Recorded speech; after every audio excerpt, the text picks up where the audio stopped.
Operation Sindoor ಮುಖಾಂತರ ಸರಿಯಾದ ಉತ್ತರವನ್ನ ಪಾಕಿಸ್ತಾನಕ್ಕೆ ಸರಿಯಾದ ಬುದ್ಧಿಯನ್ನ ಭಾರತ ಕಲಿಸಿದೆ. ಈ ಸಂದರ್ಭದಲ್ಲಿ ವೀರ ಸೈನಿಕರಿಗೆ,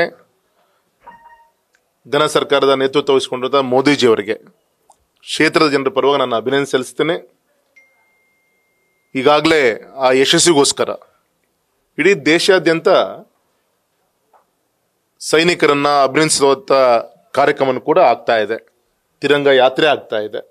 ಈ ಸಂದರ್ಭದಲ್ಲಿ ನಾಳೆ 20ನೇ ತಾರೀಕು ಶಿವಮೊಗ್ಗ ನಗರದಲ್ಲಿ ಬೆಳಗ್ಗೆ 10 ಇಡೀ ನಮ್ಮ ಪರಿವಾರ ರಾಷ್ಟ್ರೀಯ ವಿಚಾರಗಳನ್ನ ಉದ್ದೇಶವನ್ನು ಇಟ್ಕೊಂಡು ರಾಜಕೀಯ ಪಕ್ಷವನ್ನು ಕಟ್ಟಂತ ಕಾರ್ಯಕರ್ತರಿರ್ಬೋದು, ವೀರ ನಿವೃತ್ತ ಸೈನಿಕರಿಗಿರ್ಬೋದು, ಶಾಲಾ ಮಕ್ಕಳಿರ್ಬೋದು, ಈ ರೀತಿ ಪಕ್ಷಾತೀತವಾಗಿ ಅದು ಕೂಡ ನಾಳೆ 20ನೇ ತಾರೀಕಿಗೆ ಶಿವಮೊಗ್ಗದಲ್ಲಿ ಕಾರ್ಯಕ್ರಮವನ್ನು ಹಮ್ಮಿಕೊಂಡಿದೆ. ಈ ಸಂದರ್ಭದಲ್ಲಿ ಇಷ್ಟು ಮಾತ್ರ ಹೇಳಲಿಕ್ಕೆ ಇಚ್ಛೆ ಪಡ್ತೇನೆ.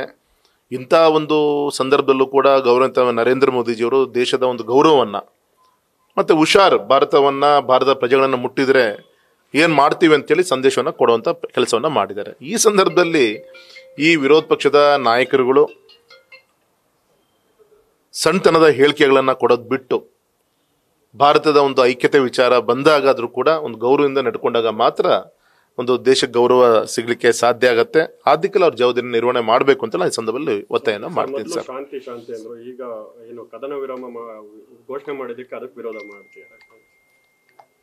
ಒಂದು ದೇಶವನ್ನ ಮುನ್ನಡೆಸುವಂತ ಕಾರ್ಯ ಇವ್ರು ಸರಿಯಾದ ರೀತಿಯಲ್ಲಿ ಮಾಡಿದ್ರೆ ಇವತ್ತು ಇಂಥ ದುಸ್ಥಿತಿ ಬರ್ತಿದ್ದಿಲ್ಲ. ಅವ್ರು ಮಾಡಿದಂತ ತಪ್ಪು ಇವತ್ತು ಸರಿ ಮಾಡುವಂತ ದೊಡ್ಡ ಜವಾಬ್ದಾರಿ ಗೌರವಂತ ನರೇಂದ್ರ ಮೋದಿಜಿಯವ್ರ ಮೇಲಿದೆ, ನಮ್ಮ ದೇಶದ ಸೈನಿಕರ ಮೇಲಿದೆ. ಆ ಕೆಲಸವನ್ನ ತುಂಬಾ ಎಚ್ಚರಿಕೆಯಿಂದ ಇಂಟರ್ನ್ಯಾಷನಲ್ ಲೆವೆಲಲ್ಲಿ, ಅಂತಾರಾಷ್ಟ್ರೀಯ ಮಟ್ಟದಲ್ಲಿ ಯಾವುದೇ ಕಾರಣಕ್ಕೂ ಕೂಡ ನಮ್ಮ ದೇಶದ ಮೇಲೆ ಕಪ್ಪು ಚುಕ್ಕೆಯ ಯಾವುದೋ ಹಗುರವಾದಂಥ ಮಾತುಗಳನ್ನು ಕೂಡ ಆಗದ ರೀತಿಯಲ್ಲಿ ಎಚ್ಚರಿಕೆಯನ್ನು ವಹಿಸಿಕೊಂಡು ನಮ್ಮ ಪಕ್ಕದ ರಾಷ್ಟ್ರದ ಪಾಕಿಸ್ತಾನದಿಂದ ಆಗ್ತಿರುವಂಥ ಈ ಒಂದು ಸಮಸ್ಯೆಯನ್ನು ತುಂಬ ಎಚ್ಚರಿಕೆಯಿಂದ ಮುಳ್ಳುಬೇಲು ಬಿದ್ದಂಥ ಬಟ್ಟೆಯನ್ನು ಯಾವ ರೀತಿ ತೆಗಿತೀವಿ ಆ ರೀತಿ ಸೂಕ್ಷ್ಮ ಮಾಡಬೇಕಾದಂಥ ಒಂದು ಆ ಕಾರ್ಯವನ್ನು ಯಶಸ್ವಿ ಮೋದಿಜಿಯವರು ಮಾಡ್ತಾ ಇದ್ದಾರೆ ಸರ್. ನಂಗೆ ಆಶ್ಚರ್ಯ ಆಯ್ತು ಗೌರವಂತ ಘನ ಸರ್ಕಾರದ ರಾಜಕೀಯ ಮುಖಂಡರುಗಳ ಹೇಳಿಕೆ. ತಮಗೆ ಇವತ್ತು ಹೇಳಲಿಕ್ಕೆ ಇಚ್ಛೆ ಪಡ್ತೇನೆ, ಇವತ್ತು ಜೋಗ ಅಭಿವೃದ್ಧಿಯ ಒಂದು ಯೋಚನೆ ಏನಾದರೂ ಬಂದಿದ್ರೆ ಅದು ಯಡಿಯೂರಪ್ಪನವರ ಕನಸು, ಅದು ನಿಮ್ಮ ರಾಘಣ್ಣನ ಕನಸು, ಇನ್ಯಾರ್ದು ಕೂಡ ಅಲ್ಲ. ಆಯ್ತು, ಟೂರಿಸಂ ಇಂದ ಇಡೀ ರಾಜ್ಯಕ್ಕೆ ಬಜೆಟ್ ಇರೋದು 50 ಕೋಟಿ ಪ್ರವಾಸೋದ್ಯಮಕ್ಕೆ. ಚೆಕ್ ಮಾಡಿ, ಇವತ್ತು ಗೌರವಂತ ನಮ್ಮ ಸಿದ್ದರಾಮಯ್ಯ ಸರ್ಕಾರದಲ್ಲಿ 50 ಕೋಟಿ ಇಟ್ಟಿದ್ದಾರೆ. ಅರೆ, ಯಡಿಯೂರಪ್ಪನವ್ರು ಮುಖ್ಯಮಂತ್ರಿ ಇದ್ದಾಗ 160 ಕೋಟಿ ಜೋಗ್ ಫಾಲ್ಸ್ ಅಭಿವೃದ್ಧಿಗೆ ಹಣವನ್ನ ಇಟ್ಟು 80 ಕೋಟಿ ರಿಲೀಸ್ ಮಾಡಿದ್ರು. 80 ಕೋಟಿ ರಿಲೀಸ್ ಮಾಡಿ 60-65 ಕೋಟಿ ಕಾಮಗಾರಿ ನಮ್ಮ ಸರ್ಕಾರದ ಪ್ರೋಗ್ರೆಸ್ ಇತ್ತು. ಎಷ್ಟು ಪ್ರೋಗ್ರೆಸ್ ಇತ್ತು ಅಷ್ಟು ಪೇಮೆಂಟ್ ಮಾಡಿದ್ದೀವಿ. ಇನ್ನು ಉಳಿದಂಥ ಕೆಲಸ ಇವತ್ತಿನ ಒಂದು ಸರ್ಕಾರದ ಅವಧಿಯಲ್ಲಿ ಪ್ರೋಗ್ರೆಸ್ ಇದೆ, ಹಣವನ್ನ ಪೇಮೆಂಟ್ ಮಾಡ್ತಾ ಇದ್ದಾರೆ.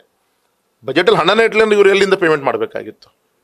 ಈ ರೀತಿ ಆ ಒಂದು ಈಗ 140 ಕೋಟಿ ಪ್ರೋಗ್ರೆಸ್ ಆಗಿದೆ. ನಾವು ಬಜೆಟಲ್ಲಿ 140 ಕೋಟಿನೋ 160 ಕೋಟಿನೋ ಹಣವನ್ನು ಇಟ್ಟು 80 ಕೋಟಿ ರಿಲೀಸ್ ಮಾಡಿ ಮತ್ತು ವಿಶೇಷವಾಗಿ ದುಡ್ಡು ಕೊಡೋ ಜೊತೆಗೆ ಸಮಸ್ಯೆ ಏನು, ಆ ಒಂದು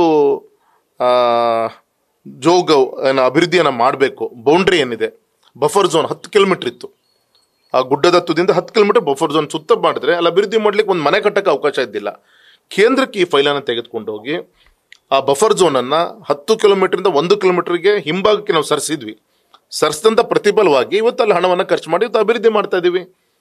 ಈಗ ಹೋಗಿ ಕೂಲಿಂಗ್ ಗ್ಲಾಸ್ ಹಾಕೊಂಡು ಫೋರ್ಸ್ ಕೊಟ್ಕೊಂಡು ನಮ್ಮ ಸರ್ಕಾರ ಕೊಟ್ಟಂತ ಹಿಂದೆ ಏನೋ ಮಾಡ್ಲಿ ಈಗ ಮಾಡ್ತಾ ಇದೀವಿ ಅಂತ ಮಾಡ್ಲಿ, ಸಂತೋಷ, ಎಲ್ರದ್ದು ಜವಾಬ್ದಾರಿ ಇದೆ. ಅರೆ, ಇಲ್ಲದ್ದು ಸುಳ್ಳು ಹೇಳಂತ ಅವಶ್ಯಕತೆ ಇಲ್ಲ. ಮುಂದಿನ ಪ್ರೋಗ್ರೆಸ್ ನೀವೇ ಮಾಡಿ, ಸಂತೋಷ. ಆದ್ರೆ ಇವತ್ತೇನಾದ್ರೂ ಅದು ಶರಾವತಿಯ ಸಂತಸರಿಗೆ ಕೊಟ್ಟಂತ ಕಳಸೊಳಿ ಸಿಗಂದೂರು ಸೇತುವೆ ಇರ್ಬೋದು ಅಥವಾ ನಮ್ಮ ಜೋಗ ಅಭಿವೃದ್ಧಿ ಇರ್ಬೋದು, ಇದು ಎರಡೂ ಕೂಡ ಅದು ಸನ್ಮಾನಿಸಿದ ಯಡಿಯೂರಪ್ಪನವರ ಒಂದು ಆಶೀರ್ವಾದ, ಮೋದಿಜಿಯವರ ಒಂದು ಹಾರೈಕೆಯಿಂದ ಇವೆರಡು ಪ್ರಾಜೆಕ್ಟ್ ಆಗ್ತಾ ಇದೆ ಅಂತೇಳಿ ಸಂದರ್ಭ ನಾನು ಹೇಳಲಿಕ್ಕೆ ಇಚ್ಛೆ ಪಡ್ತೇನೆ. ಮೂರನೇದು, ನಮ್ಮ ಕೇಂದ್ರ ಸರ್ಕಾರಕ್ಕೆ ನಾನು ಈ ಸಂದರ್ಭದಲ್ಲಿ ಅಭಿನಂದನೆ ಸಲ್ಲಿಸ್ತೀನಿ. ನಿನ್ನೆ ಗೌರವಿತ ಸೋಮಣ್ಣ ಅವರು, ನಮ್ಮ ರೈಲ್ವೆ ಮಿನಿಸ್ಟ್ರು, ಖುದ್ದಾಗಿ ಅವರೇ ಫೋನ್ ಮಾಡಿದ್ರು. ರಾಘು ಮೊನ್ನೆ ಸಂಜೆ ಫೋನ್ ಮಾಡಿದ್ರು. ನೀ ಹಠ ಹಿಡಿದಂಥ ಪ್ರಾಜೆಕ್ಟು ಈಗ ತಾನೆ ಕ್ಯಾಬಿನೆಟಲ್ಲಿ ಅಪ್ರೂವಲ್ ಆಯಿತು. ಭದ್ರಾವತಿಯಿಂದ ಚಿಕ್ಕಜಾಜೂರು ಈ ಒಂದು, ಈಗ ನಾವೇನಾದ್ರು ಹೋಗ್ಬೇಕು ಅಂದರೆ ಬೀರೂರು ಕಡೂರಿಂದ ನಾವು ಡೈವರ್ಷನ್ ತೆಗೆದುಕೊಳ್ಬೇಕಾಗತ್ತೆ. ಚಿಕ್ಕಜಾಜೂರಿಗೆ ನೇರವಾಗಿ ಭದ್ರಾವತಿಯಿಂದ ಮಾಡುವಂಥ ಮುಖಾಂತರ 70-80 ಕಿಲೋಮೀಟರ್ ಆಗುತ್ತೆ. ಸರ್ವೆ ಮಾಡಲಿಕ್ಕೆ 1.25 ಕೋಟಿ 1,82,00,000 ಹಣವನ್ನು ನಿನ್ನೆ ಬಿಡುಗಡೆ ಮಾಡಿದ್ದಾರೆ. ಸರ್ವೆ ವಿತಿನ್ 3-4 ಮಂತ್ಸಲ್ಲಿ ಮಾಡಿಸ್ತೀನಿ. ನೆಕ್ಸ್ಟ್ ಇದರಲ್ಲಿ ಮತ್ತೆ ಹಣ ತರುವಂಥ ಕೆಲಸ ಮಾಡಿ ಆ ರೂಟನ್ನು ಕೂಡ ಮಾಡಿಸುವಂಥ ಕೆಲಸನ ಶುರು ಮಾಡಿಸ್ತೀನಿ. ಲಾಭ ಏನು ಅಂದರೆ ಚಿಕ್ಕಜಾಜೂರು ಜಂಕ್ಷನ್ ಮತ್ತು ಗುಂಟ್ಕಲ್ ಆ 2 ಜಂಕ್ಷನ್ ಸಿಗುತ್ತೆ.